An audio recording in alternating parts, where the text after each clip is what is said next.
selamat datang. Ya, silahkan duduk. Baik, misi ya dok. Oke. Baik, Assalamualaikum warahmatullahi wabarakatuh. Waalaikumsalam warahmatullahi wabarakatuh. Perkenalkan, saya Dr. Intan yang berjaga di klinik sehat jiwa ini. Ini dengan Mbak siapa? Dengan Mbak Ayu dok. Nah, Mbak Ayu, usianya berapa Mbak? 21 tahun dok. 21 tahun. Baik. Ada yang bisa saya bantu? Saya ingin berkonsultasi dok. Oke, berkonsultasi ya. Senang sekali bertemu dengan Mbak Ayu pada siang hari ini. Namun sebelumnya saya akan memberikan pemberian. Jadi di saat untuk konsultasi itu biasanya Mbak bisa menceritakan apa saja yang dirasakan, yang dikeluhkan, yang dipikirkan. Kemudian bisa menceritakan secara spontan. Tidak usah takut, saya jamin kerahasiaannya karena di sini saya sudah terikat dengan kode etik profesi saya. Begitu, apakah Mbak bersedia? Ya, bersedia dok. Baik, untuk kemudahan, marilah kita awali dengan membaca Bismillahirrahmanirrahim bersama-sama. Bismillahirrahmanirrahim. Ya, semoga diberikan kemudahan ya Mbak ya sama Allah Subhanahu Wa Taala. Semoga ada jalan keluarnya. Baik, untuk sekarang ini Mbak kan tadi berkata ingin berkonsultasi ya. Kira-kira apa yang membuat Mbak rasakan sehingga datang ke sini ya Mbak ya? Jadi gini dok, saya merasakan cemas berlebihan dok selama beberapa hari ini gitu karena ada suatu masalah gitu dok. Oke, kalau boleh saya tanya, masalah itu masalah dari mana ya Mbak ya? Dan itu sejak kapan masalah itu? Jadi permasalahannya itu muncul ketika saya masuk sebagai karyawan baru Mbak di situ sebagai sekretaris, dan itu sekitar 1 bulan yang lalu. Untuk yang cemas saya baru muncul sekitar 2 minggu yang lalu sih Mbak. Jadi saya itu masuk, kan saya ini fresh graduate ya Mbak ya, jadi baru pertama kali masuk. Terus ternyata kerja sebagai sekretaris itu banyak Mbak, jadi sekitar 10 tugas gitu harus diselesaikan dalam waktu 1 hari. Sementara 10 tugas itu saking banyaknya terkadang tidak bisa diselesaikan dalam waktu yang sama. Kadang saya sudah coba untuk melembur tapi tetap saja tidak terselesaikan seperti itu Mbak. Lalu karena ada tekanan dari bos, saya juga jadi cemas dan saya sulit konsentrasi Mbak. Oleh karena itu pekerjaan saya banyak yang terbengkalai seperti itu Mbak. Lalu bos saya menekan saya untuk jika tidak menyelesaikan tugas tersebut saya akan dipecat seperti itu. Dan oleh karena saya dipecat itu, saya juga ada pikiran yang mengganggu karena ayah saya sakit di rumah yang memerlukan biaya yang cukup besar, tetapi ibu saya hanya sebagai ibu rumah tangga seperti itu. Kalau boleh saya tahu, apakah ada gejala yang mengganggu seperti sulit tidur, dada berdebar-debar, kemudian nggak pede untuk bertemu orang, apakah itu ada Mbak? Iya ada sih dok, jadi saya beberapa hari ini sulit tidur juga jam 2 pagi, lalu ada deg-degan juga, terus ada merasa sesek juga dok, seperti itu sih. Untuk hobi Mbak sendiri, boleh saya tanyakan hobinya apa? Hobi saya jalan-jalan sama menulis dok. Hobinya jalan-jalan sama nulis ya. Untuk ini kan Mbak sudah bekerja ya Mbak ya 1 bulanan. Itu dari keluarga Mbak tuh berapa saudara? Mbak boleh saya tahu? Saya anak pertama dari 3 bersaudara. Saya punya 2 adik, cowok sama cewek. Kalau boleh saya tahu Mbak tinggal di mana? Tinggal di Wirasaban sini. Dan orang tua tinggal di mana Mbak? Di Banjarnegara. Oke, berarti Mbak anak rantau ya. Jadi diperlukan kemandirian yang besar. Untuk kira-kira nih Mbak, harapan Mbak untuk datang ke tempat konsultasi ini, kira-kira harapannya apa? Harapan saya sih supaya bisa mengurangi atau memanage kegelisahan saya atau kecemasan saya ini, lalu saya juga bisa mendapatkan solusi dari pengobatan ayah saya ini yang biayanya cukup besar gitu. Soalnya saya khawatir jika saya beneran dipecat atau saya mengundurkan diri, nanti saya tidak bisa melakukan perawatan terhadap ayah saya, seperti itu sih. Oke, baik. Saya izinkan untuk menyimpulkan cerita Mbak ya. Jadi Mbak kesini dengan keluhan, Mbak merasa cemas berlebihan, dimana cemas itu sudah 2 minggu, dimana Mbak sudah bekerja pertama kali di salah satu kantor sudah 1 bulanan, kemudian Mbak ditekan oleh pimpinan bosnya Mbak untuk menyelesaikan pekerjaan, dimana Mbak karena anak baru jadinya sulit untuk menyelesaikan itu.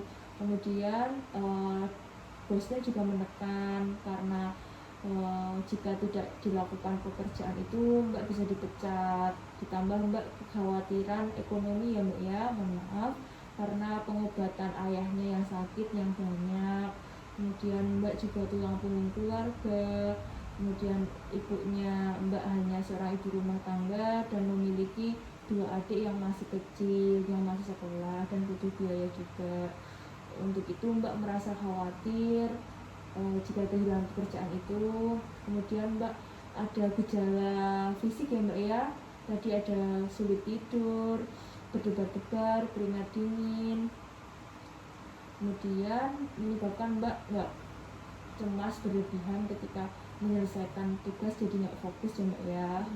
Oke, di sini saya akan menjelaskan beberapa teknik. Ada 3 teknik Mbak, ada psikoedukasi, kemudian ada konseling dan sugesti. Tetapi semua itu prosesnya itu tergantung Mbaknya sendiri, partisipannya Mbak sendiri. Apakah Mbak bersedia untuk mengikuti 3 teknik itu? Iya, bersedia. Oke, awali kita dengan psikoedukasi dulu ya Mbak ya. Jadi psikoedukasi ini saya akan memberikan satu arahan di mana Mbak cukup mendengarkan, kemudian Mbak bisa merealisasikan atau menindaklanjutkan hal-hal yang saya ucapkan tadi di kehidupan Mbak. Baik ya Mbak. Mbak kan tadi mengeluhkan cemas berlebihan.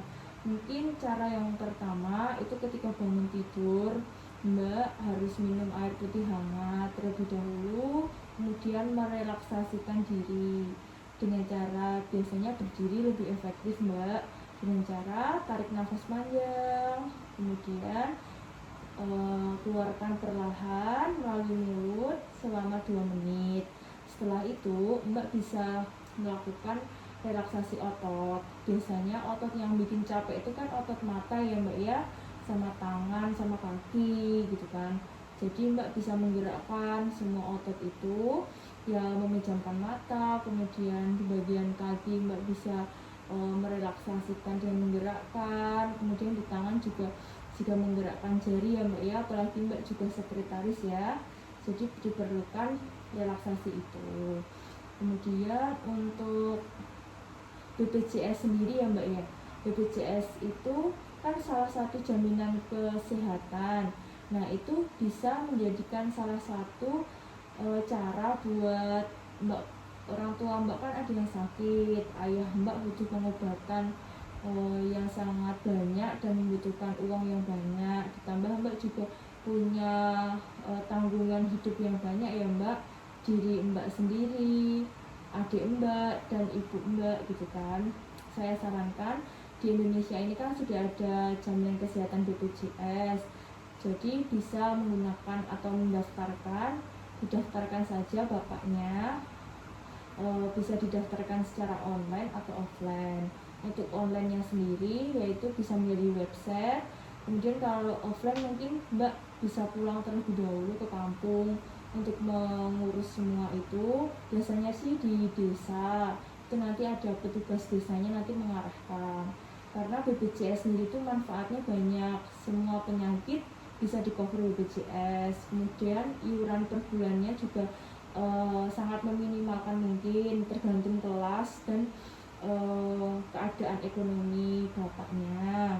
Kemudian Setelah itu biasanya BPJS itu bisa jaminan selamanya sepanjang hidup. Itu ya Mbak ya, kenapa saya menyarankan itu. Jadi beberapa hal yang saya sampaikan tadi, apakah Mbak bisa pahami? Iya, bisa Dok. Baik, kita lanjutkan ya Mbak ya. Tadi kan Mbak hobinya berjalan-jalan sama menulis ya. Berjalan-jalan sama menulis itu mungkin bisa dilakukan. Akhir-akhir ini kan Mbak mengalami cemas ya. Mungkin setelah pulang dari sini Mbak bisa jalan-jalan sebentar, kemudian santai sejenak 10 menit, 30 menitan untuk di taman, kemudian menulis apa yang Mbak syukuri sehari ini, yang Mbak harapkan gitu ya Mbak ya. Karena semua hidup ini harus ada tantangannya, jadi Mbak syukuri saja gitu.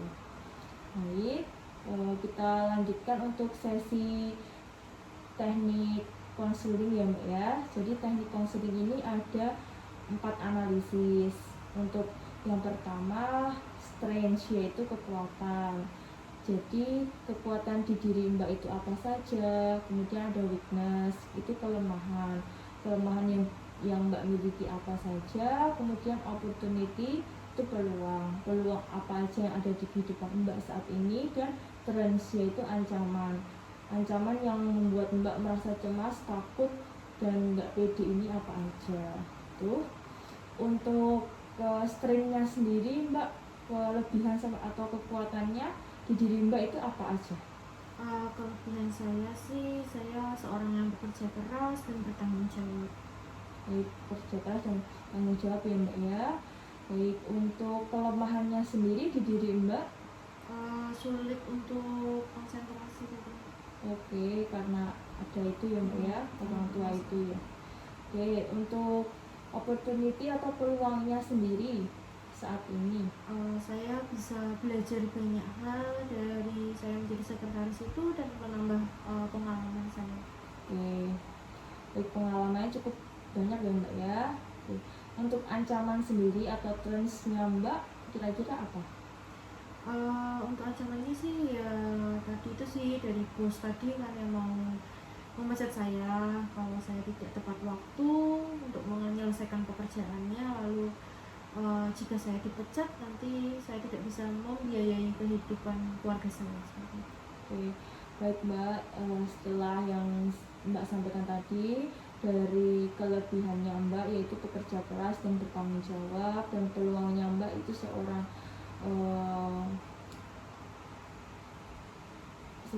yang bisa membaca peluang yang bagus ya Mbak ya, karena Mbak masih bisa berlatih dan mencoba untuk hal-hal yang baru.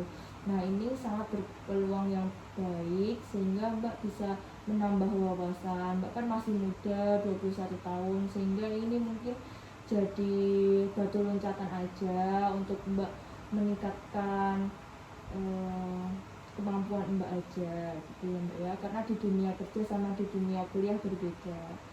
Mungkin itu saja. Dilanjutkan teknik yang ketiga ya Mbak ya, teknik sugesti. Jadi sugesti ini berfungsi untuk merelaksasi pikiran, terutama di otak. Jadi di otak kita itu diperlukan motivasi hidup, dan motivasi itu Mbak harus tanamkan, tidak hanya diucapkan saja ya Mbak ya. Jadi nanti saya memberikan suatu contoh perkataan, Mbak mengikuti saya. Setelah itu nanti Mbak coba 2 kali saja untuk berkata sendiri ya Mbak ya. Baik, kita mulai bersama-sama ya. Bismillahirrahmanirrahim. Bismillahirrahmanirrahim. Insya Allah saya diberi petunjuk. Bismillahirrahmanirrahim. Insya Allah saya diberi petunjuk. Bisa diulangi sendiri Mbak? Bismillahirrahmanirrahim. Insya Allah saya diberi petunjuk.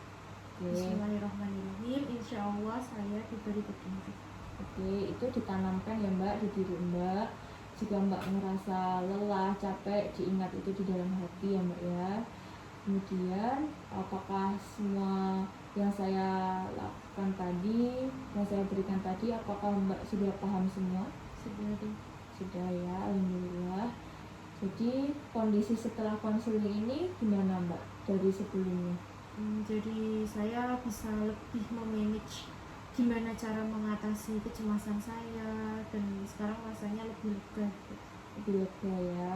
Dan cemasnya berkurang Mbak? Sudah berkurang. Alhamdulillah. Oke. Jadi saya boleh minta tolong Mbak? Bisa minta tolong disimpulkan apa saja yang Mbak alami dan cara mengatasinya seperti apa?